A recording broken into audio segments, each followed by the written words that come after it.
আসসালামু আলাইকুম রহমতুল্লাহ। সম্মানিত সুধী, একটু দুঃখের কথা বলতে হয়। ব্রাজিল যখন খেলায় হেরে গেল, ব্রাজিল বিদায় নিল, ব্রাজিলের বিদায়ের পরপরই নেইমার সে জুয়ার আসরে জুয়া খেলতে বসে গেল। আর ৩৬,০০০ কিলোমিটার দূরে আমার বাংলাদেশে এক ভাই আত্মহত্যা করল। আবেগ দেখেছেন, পাগল দেখেছেন, নিকৃষ্ট রুচি দেখেছেন, জঘন্যতমতা দেখেছেন। নেইমাররা খেলায় হেরে গিয়ে জুয়ার আসরে বসে, ওদের অনেকে পার্টি করে, ডান্স দেয়, মেয়েদের নিয়ে উলঙ্গপনা করছে, আর আমার দেশের পাগল ছাগলেরা আত্মহত্যা পর্যন্ত করে। কতজনের বাড়িতে আগুন ধরিয়ে দেয়, কতজনকে ট্রল করে, হাঙ্গামা দাঙ্গামা ধাওয়া পাল্টা ধাওয়া করে। পাগলামো। এ কারণে দুহাত জোর করে করজোরে বিনীত অনুরোধ করছি সবার কাছে বিনীত অনুরোধ। আর কিছুক্ষণ পরেই বিশ্ব মহারণে পৃথিবীতে আর্জেন্টিনা ভার্সেস স্পেন ফুটবল ফাইনালে নামবে। এই ফুটবল যুদ্ধে আপনি খেলা দেখবেন, আপনার ব্যাপার। কিন্তু মেহেরবানি করে, দয়া করে আপনি গালাগালি করবেন না, ট্রল করবেন না, অশ্লীল অঙ্গভঙ্গি করবেন না, মারামারি ধাওয়া পাল্টা ধাওয়া করবেন না। জয় পরাজয় জারি হোক, বিষয়টাকে আনন্দের সাথে আনন্দ উপভোগ করে বাড়ি ফিরে যাবেন।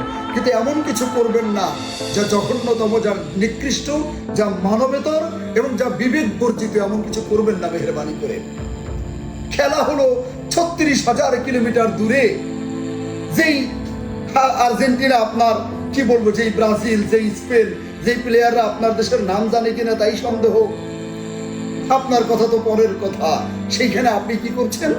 আপনি বসে আপনার প্রতিবেশীকে কটাক্ষ করছেন, ট্রল করছেন, মানে গালিগালাজ করছেন। এমন অনেক ঘটনা আছে।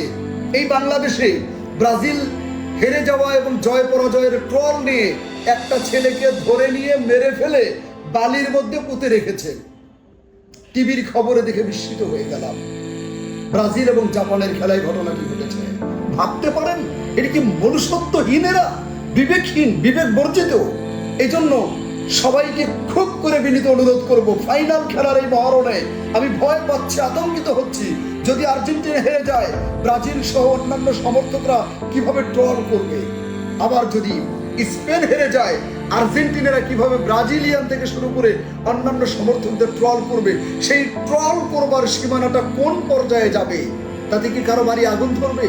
আবার কেউ আত্মহত্যা করবে? আবার কাউকে কি মেরে ফেলা হবে?